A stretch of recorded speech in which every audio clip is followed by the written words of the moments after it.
मैं एक शादीशुदा औरत की मोहब्बत में मुब्तला हूँ। वो मेरी कज़न है और हमारा बचपन एक साथ गुजरा है। मुझे बचपन में ही उससे बहुत ज़्यादा मोहब्बत हो गई थी, लेकिन कभी मेरी हिम्मत नहीं हुई कि कभी मैं उससे अपनी मोहब्बत का इजहार कर सकूं।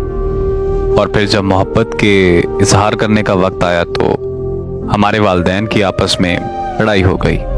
उस लड़ाई की वजह से हम दोनों का मिलना जुलना भी बंद हो गया और फिर 11 साल बाद हमारे वालिदैन की आपस में सुलह हो गई। लेकिन सुलह के वक्त मैं खुश नहीं था, बल्कि मेरा दिल खून के आंसू रो रहा था, क्योंकि जिससे मैं बचपन में मोहब्बत करता था वो किसी और से शादी कर रही थी। उसकी शादी के बाद मैं बहुत टूट गया था। मैं उसे मुकम्मल तौर पर भूलना चाह रहा था, लेकिन भूल नहीं पा रहा था।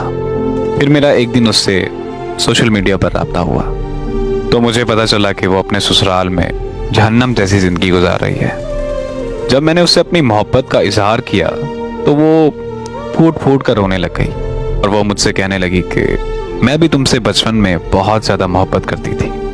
तो वो मुझसे कहने लगी कि हमारे वालिदैन की लड़ाई के बाद मुझे लगता था कि हमारे वालिदैन की जल्द सुलह हो जाएगी, लेकिन 11 साल गुजर चुके थे और मेरी उम्मीदें मुकम्मल तौर पर टूट चुकी थी। फिर मेरे घर वालों ने मेरी शादी रख दी तो मैंने मान लिया कि तुम मेरी किस्मत में नहीं हो। काश के हमारे वालिदैन की लड़ाई कभी ना होती तो मैं आज जहन्नम जैसी जिंदगी ना गुजार रही होती। उसकी बातें सुनकर मुझे भी बहुत ज्यादा रोना आया। मैंने उससे कहा कि तुम उससे तलाक लेकर मुझसे शादी कर लो, लेकिन वो नहीं मानी और वो मुझे कहने लगी कि मैं अपनी खुशियों के लिए अपने बेटे की जिंदगी खराब नहीं कर सकती।